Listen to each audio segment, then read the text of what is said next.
টাকা নিয়ে পারমিশন দিয়েছে, এই একটি অভিযোগই যেন আরও ঘনীভূত করছে তারাতলা কারখানা বিপর্যয়ের রহস্য।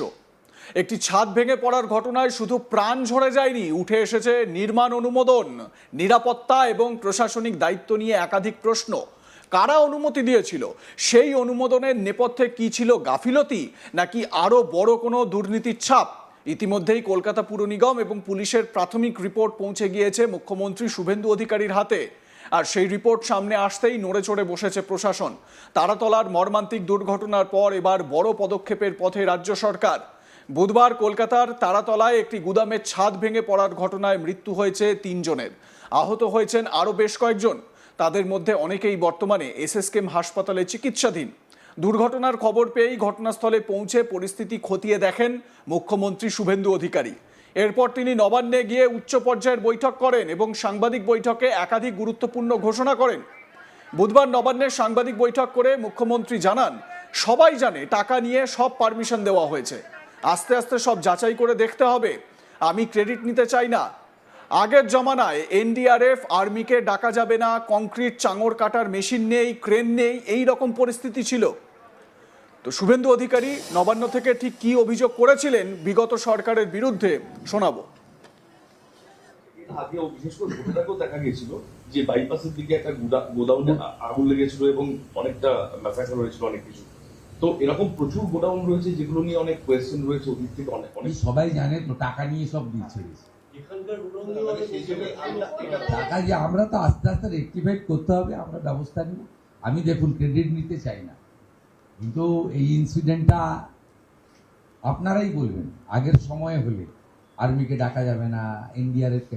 আরে আপনার ওই স্টিলের যে কংক্রিটের চাঙড় কাটার মেশিন নেই, আপনি আর্মিকে ডাকবেন না, এনডিআরএফকে ডাকবেন না, আপনার ক্রেন নেই। আপনি যে হিউজ লাইফকে সেভ করে দিয়েছে যারা স্টার্ট করেছে, কিন্তু আমরা তো কমপ্লিটলি একদম 5টা স্পেশাল উইংসকে অল টুগেদার করে দিয়েছি। Army, NDRF, civil defence, fire, police, KMC, 6টা উইংসকে একসঙ্গে করে দিয়েছি। পুরো সুপারভিশন সাউথ 24-এর DM, KMC commissioner, CP, army আধিকারিকরা নিজেরা দাঁড়িয়ে থেকে করছে। এগুলো তো আমাদের কাজ নয়। আমাদের কাজ নবান্ন থেকে কন্ট্রোল রুম করে মনিটরিং করা এবং টাই আপ করে দেওয়া। পুরো স্বাস্থ্য ভবনকে এসএসকেএম চলে এসেছি, গ্রিন চ্যানেল করে অ্যাম্বুলেন্স দিয়েছে। আমরা কত লোকের মানে আজকে লাইফ সেভ করে দেওয়া আছে।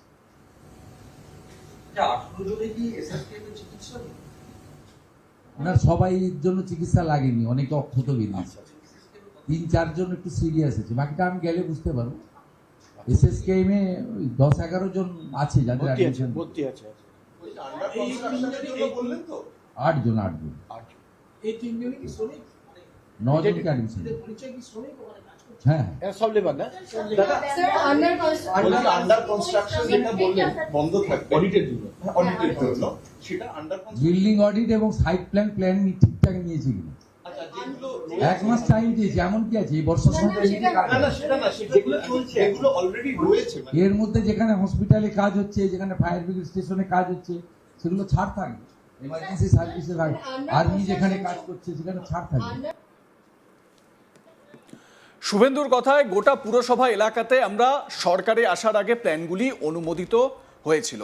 কলকাতার পুরো এলাকায় আগের আমলে অনুমোদিত নির্মীয়মান বাড়ি বা বহুতল যত আছে, বিশেষ করে বাণিজ্যিক কাজে ব্যবহৃত বা যেখানে জলাশয় বুঝিয়ে নির্মাণ কাজ হচ্ছে, সেগুলির কাজ 31শে জুলাই অবধি বন্ধ থাকবে। প্রত্যেকটার অডিট হবে। কি ধরনের পদক্ষেপ করা যেতে পারে বা কি ধরনের পদক্ষেপ পরে হাওড়া এবং বিধাননগর পুরো এলাকাতেও করা হবে বলে জানান মুখ্যমন্ত্রী। সবকিছু ঠিক থাকলে 1 আগস্ট থেকে কাজ শুরু হবে। তবে হাসপাতাল, ফায়ার ব্রিগেডের মতো জরুরি পরিষেবার নির্মাণ কাজগুলি এই সময় চলবে বলে জানিয়েছিলেন শুভেন্দু অধিকারী। শুনুন। গোটা কলকাতা কর্পোরেশন এলাকাতে নির্মীয়মান আগের আমরা সরকারে আসার আগে যে প্ল্যান স্যাংশন হয়েছে,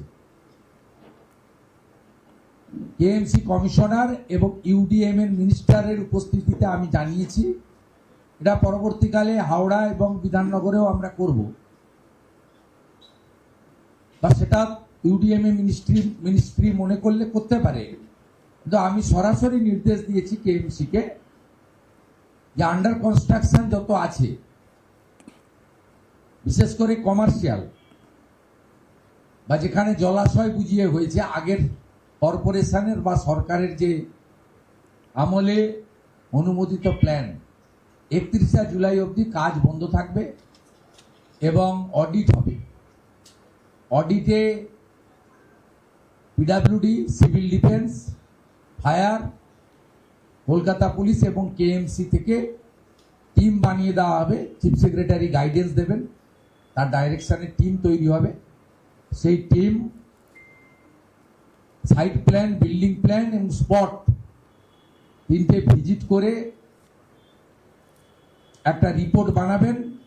এক্ষেত্রে কলকাতা মেট্রোর কাজ এবং কলকাতা পোর্ট এরিয়ার যে সমস্ত লিজি জমিতে কাজ, তাকেও আমরা তাদের সহযোগিতা নিয়ে এই ইনকোয়ারির আওতায় আনব।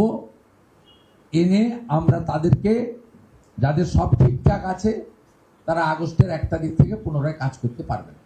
এক্ষেত্রে জরুরি পরিষেবা সংক্রান্ত কাজ বাদ থাকবে। শুভেন্দু অধিকারী রাজ্যের মুখ্যমন্ত্রী, তিনি নবান্নে গতকাল যে বক্তব্য রেখেছেন, এই বিল্ডিং প্ল্যান নিয়ে তিনি একটা প্রশ্ন তুলেছেন এবং তার কাছে যে প্রাথমিক রিপোর্ট ছিল তাতে করে অসঙ্গতির কথা তিনি বলেছিলেন। আজকে যখন এই খবর আপনাদের সামনে পরিবেশন করছি, রাজ্য বিধানসভায় মুখ্যমন্ত্রী বেশ কিছু তথ্য তুলে ধরেন তারাতলার এই ইনসিডেন্ট প্রসঙ্গে।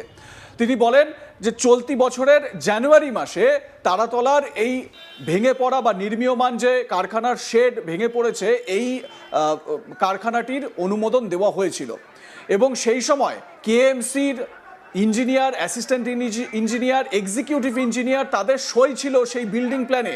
এবং তিনি এটা উল্লেখ করেন তৎকালীন মেয়র, তারও সই রয়েছে। অর্থাৎ তৎকালীন মেয়র বলতে ফিরহাদ হাকিম, সরাসরি একেবারে ফিরহাদ হাকিমের নাম এখানে চলে এলো। ফিরহাদ হাকিমের সই রয়েছে এই বিল্ডিং প্ল্যানে। এবারে মুখ্যমন্ত্রী এটাও বলেন যে কাউকে ছাড়া হবে না, যার বিরুদ্ধে অভিযোগ, যা অসঙ্গতি আমরা দেখতে পাবো সেই নিয়েই অ্যাকশন নেওয়া হবে বলে জানিয়েছেন মুখ্যমন্ত্রী শুভেন্দু অধিকারী। এবং তিনি এটাও বলেন যে কলকাতাকে রীতিমতো মৃত্যু কুম্ভে পরিণত করে রেখেছে বা মৃত্যু পুরীতে পরিণত করে রেখেছিল কলকাতা পুরসভা এর আগে।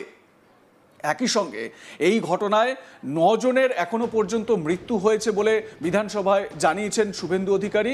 এবং শুভেন্দু অধিকারী বলেন যে মৃতদের পরিবারকে 10 লক্ষ টাকা করে ক্ষতিপূরণ দেওয়া হবে। একই সঙ্গে যারা আহত হয়েছেন তাদের পরিবারকে বা আহতদের চিকিৎসার জন্য 1 লক্ষ টাকা করে তাদেরকে দেওয়ার কথা ঘোষণা করেছেন মুখ্যমন্ত্রী শুভেন্দু অধিকারী।